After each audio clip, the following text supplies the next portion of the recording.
Les gars, on connaît maintenant la finale de l'Euro 2024. Cette édition en Allemagne, ça sera Espagne-Angleterre, car l'Angleterre vient de se défaire au bout du tunnel contre les Pays-Bas sur un geste technique, mais d'Ollie Watkins. Mais franchement, c'est un pur geste de numéro 9. Que ce soit la passe, je sais pas ce qui fait la passe, mais la passe elle est splendide.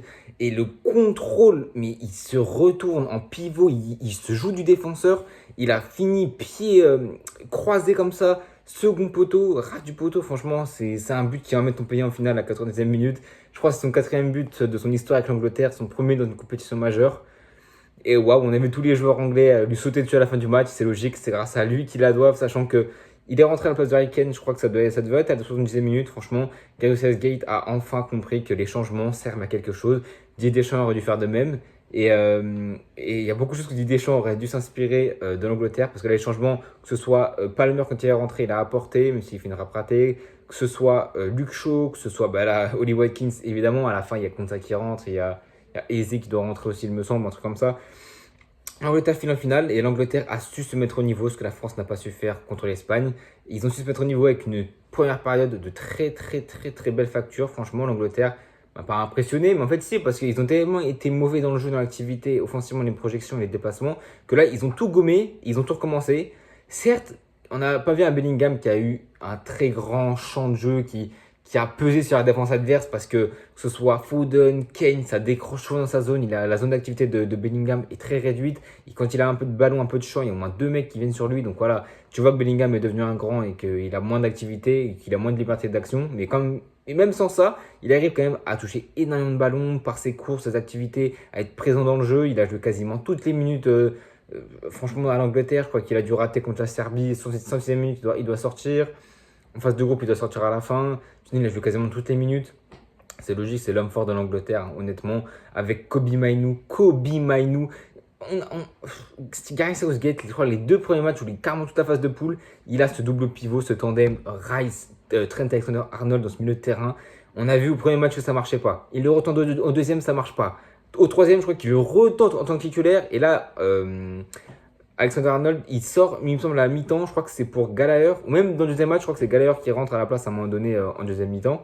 Et ensuite, il a mis Mainu, il a donné sa confiance et il l'a rendu d'une telle façon, parce que Mainu, il a été tellement fort en condition depuis qu'il est rentré, depuis qu'il est titu. Il a pris de la confiance et même il redonne de l'allant à ce milieu de terrain. Rice qui assure un boulot vraiment défensif, un ratisseur de ballon, mais qui devait faire un peu des deux, parce qu'Alexander Arnold, dans les projections, c'était pas ça. Offensivement, certes, il a une très belle qualité de pied, c'est pas le problème, mais c'était Rice qui devait assurer les projections. Et là, c'est Mainu qui est chef d'orchestre, hein. Franchement, à un moment donné, j'ai une action en tête, comme mon milieu de terrain, contrôle semelle, fou, il accélère le jeu, il est arrêté, d'un coup il accélère le jeu, mais d'une vitesse phénoménale. Il a glissé à Foden, et Foden je crois, il a mis petit point à Verbruggen, et c'est Dumfries qui est sur la ligne, la sauve d'un poil de cheveux, parce que vraiment elle était quasiment dedans. Et Dumfries, c'est même Dumfries qui a été à l'initiation de toutes les actions, que ce soit de Pays-Bas, Angleterre, tous les buts, c'est quasiment de lui, en tout cas les deux premiers. Premier but, il me semble que c'est lui, je crois que c'est à la 7e minute, il doit récupérer le ballon sur Declan Rice, je crois que c'est lui qui l'a récup, qui la glisse à Simons.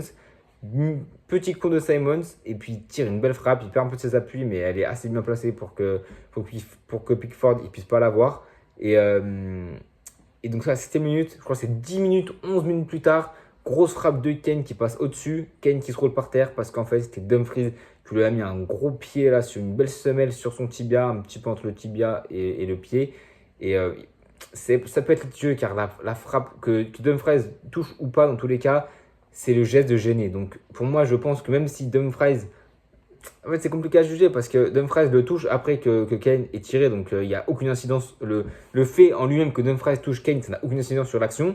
Mais le problème, c'est que si Dumfries il met pas son pied, ça gêne peut-être moins Kane, qui du coup a le temps d'ajuster et un petit peu plus de confiance pour la finir, et que du coup il peut la mettre au fond. Donc je pense que c'est un peu des deux, et c'est pour ça que l'arbitre allait voir la VAR, et que la VAR lui a dit de siffler. Kane qui tire, et on sait que ça va mettre dans l'exercice, et là il met une frappe. Il n'avait pas l'air confiant dans sa course d'élan, et pourtant il met une frappe splendide, franchement, ras du poteau, côté droit du gardien. Verbruggen, il fait 1,95, il saute du bon côté, mais il peut rien faire. Un penalty bien tiré, c'est inarrêtable. Et Et on l'a encore vu aujourd'hui, franchement. Honnêtement, ça a été un beau match. Enfin, en tout cas, une bonne première mi-temps. Vraiment ouvert, avec quand même une très grosse domination de l'Angleterre. On ne va pas se mentir, hein. Les Pays-Bas, je crois, ils doivent finir ce match avec 2-3 tirs. Et un tir en première, et je crois les 2-3 autres tirs, c'est en deuxième mi-temps. Ils ont un gros temps fort vers l'heure de jeu pendant 10-15 minutes, où là, l'Angleterre a commencé à baisser un peu le pied. C'est normal, ils faisaient que pousser depuis le début pour essayer de marquer un autre but. Et ouais, l'Angleterre a dominé. Et franchement, l'Angleterre a su se mettre au niveau. Et c'est ça qui est beau avec l'Angleterre, c'est que moi, je les vois en finale. Moi, ma finale, il me semble que quand j'ai fait mon pronostic, allez voir la vidéo si vous voulez, j'étais pas si rendu compte, je crois que j'avais dû mettre Allemagne-Angleterre en finale. Angleterre, c'est sûr, parce que moi, c'est eux que j'ai mis gagner la compétition. Pour l'instant, je suis pas si mal, mais là, ils vont tomber contre le camp Espagne. Demain, c'est la vidéo bilan de l'équipe de France à l'Euro. Et après-demain, donc le 13, avant le match,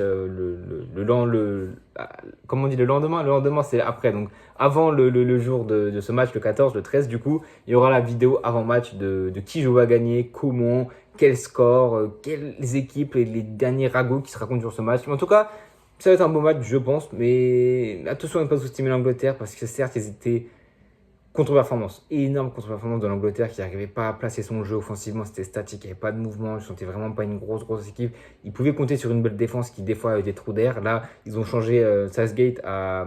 Je crois que c'était quasiment le même 11, il y avait juste Guy qui remplaçait contre ça parce que du coup il était plus suspendu.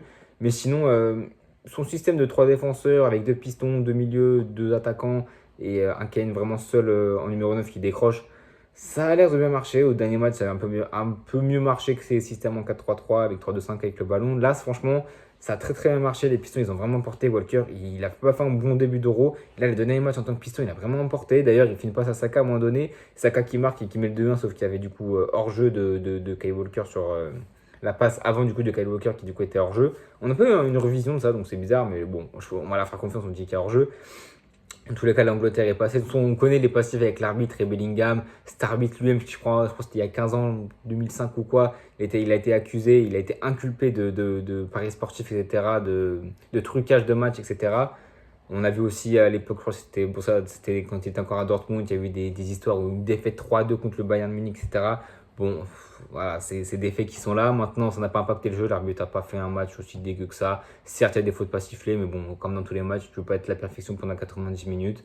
Mais sinon, ouais, c'était un match assez plaisant à voir. Deuxième mi-temps où ça s'est un petit peu plus resserré. Je me suis dit, pendant peut-être 10 minutes, je me suis dit, ils vont pas trouver, ça va aller en prolongation, ils vont pas réussir à marquer, donc il y aura les pénaltys. Et là, toutes les cartes sont redistribuées. Même si l'Angleterre a gagné au pénalty contre le dernier match, je ne sais même plus c'est contre la Suisse, ouais, c'est contre la Suisse, là, quand j'ai qui rate.